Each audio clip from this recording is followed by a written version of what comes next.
السلام عليكم ورحمة الله وبركاته. أهلا بيكم في فيديو جديد.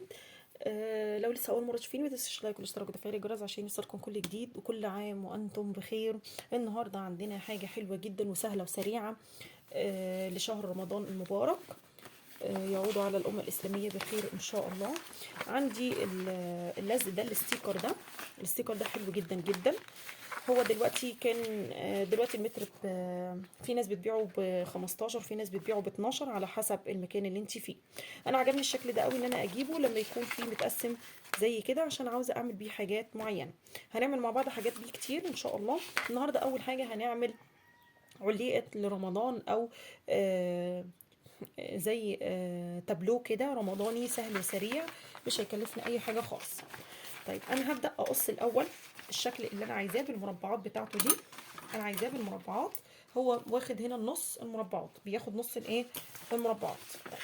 ناخد برضو زيه نص المربعات ونبدا نقسمه. انا عندي شكل عمو فؤاد وعندي بكار. انا هعمل عمو فؤاد بالشكل ده. ناخد النص، نحاول ناخد النص بالظبط كده.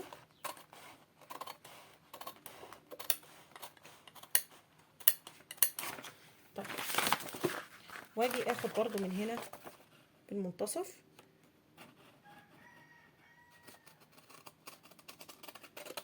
عشان لما اجي اخد رسمة تانية تفضل معايا زي ما هي بالنص.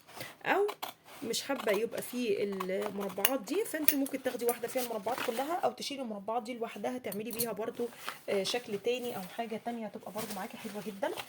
طيب انا جبت اي قطعة كرتون عندك. انا دي كانت عندي في قاع كده كرتونة بسكوت، فخدتها. انا ما خدتش الكرتونة نفسها، انا خدت زي ما بتكون فرشة كده جواها. نبدأ بقى، قطعت قطعة ونبدأ نلزق عليها الشكل الرمضاني ده، ونبدأ نقص حواليها طبعا الزيادات. طيب نبدأ كده نقول بسم الله.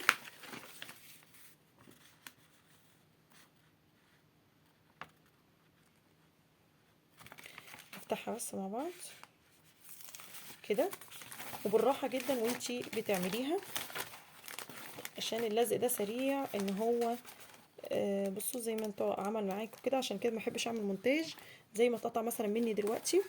فانتوا لما تفكوه فكوه بالراحة جدا. بصوا خفيف جدا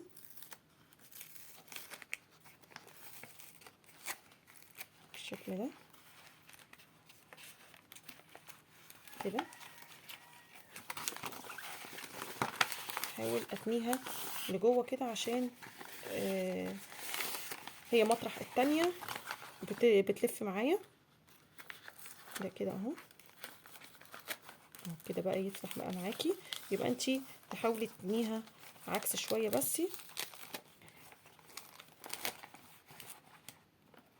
طيب نبدأ بقى نحطها كده. نبدأ اول جزء كده، نبدأ ان احنا ناخده ونحطه على الطرف بالشكل ده. انا عشان كده قطعة الكرتونة معايا كبيرة شوية كده.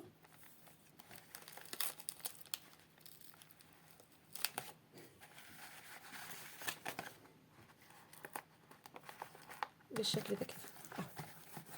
كده كده انا هقص الزيادات اللي احنا قلنا عليها، وابدأ اخد كده واحدة واحدة اللزق من ورا كده. واحدة واحدة، خلي بالكوا عشان هو بيلزق جامد جدا كده. نبدأ بقى ناخد كده واحدة واحدة كده، نحاول نطلع منها فراغات الهواء دي كده كده بالشكل ده. تمام، واحدة واحدة مع بعض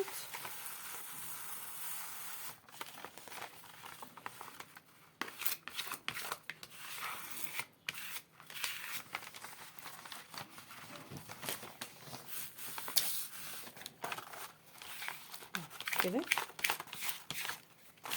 يبقى معاكي اي حاجة تقدري ان انتي تمشي بيها كده، حتى ولو مسطرة